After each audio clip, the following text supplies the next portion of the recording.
Hello and thanks for checking out TheChartGuys.com. We're proud to be one of the most successful technical analysis communities online, teaching you the skills to become a more confident, effective, and informed trader. Join our community of hundreds of analysts worldwide working together to learn the charts, generate profit, and achieve financial independence. Sign up for a 1-week free trial, no credit card required, for access to daily live chart analysis and market coverage, a thriving chat community, along with dozens of hours of exclusive educational materials. We look forward to seeing you. Let's check out some charts.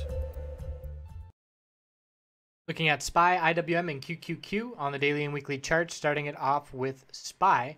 So the bulls were out today. We had a weak open, a gap down open, and we were right at the daily middle Bollinger Band support. The bulls were in full control from the open, surprising me with their strength, really just almost an hour in a row of straight green to start the day, which really set the tone. And once we realized, after that healthy consolidation from the original bull move, we're holding up just fine. The bulls had control for the day. So surprising initial move, but once they had it, the control clearly stayed with the bulls for the day. We closed up near the high, 258.59, 259.22, and all-time high, 259.35 are the only resistances that I'm looking at. If we continue to hold this daily middle Bollinger Band, the bulls will remain in full control with no consolidation in sight. We have a higher low on the daily to watch, 256.36 after the middle Bollinger Band. That will be our key level. The weekly, bearish reversal doji last week, not confirming it to start this week. We have a bearish reversal doji in the tech sector as well, certainly strongly linked, but no confirmation. The bulls are holding up so far to start this week, so all bulls still, watching daily key supports.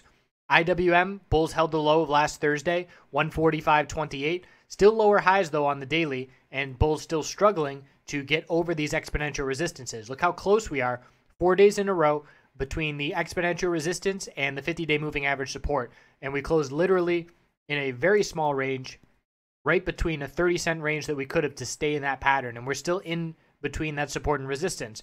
So tomorrow we're either going to close below the 50-day or close above the exponential resistance. And we will look for that to indicate potential short-term momentum. Have to get over these exponential resistances to try the middle Bollinger Band again. We've rejected from the middle Bollinger Band about 5 of the last 5 times we've tried it. So that's the next key level if we can see some follow-through after the bulls close near the high of the day. Weekly time frame, 5 weeks of consolidation at this point. Still very healthy. It's no longer really a bull flag just because we've curled down below these exponential moving averages.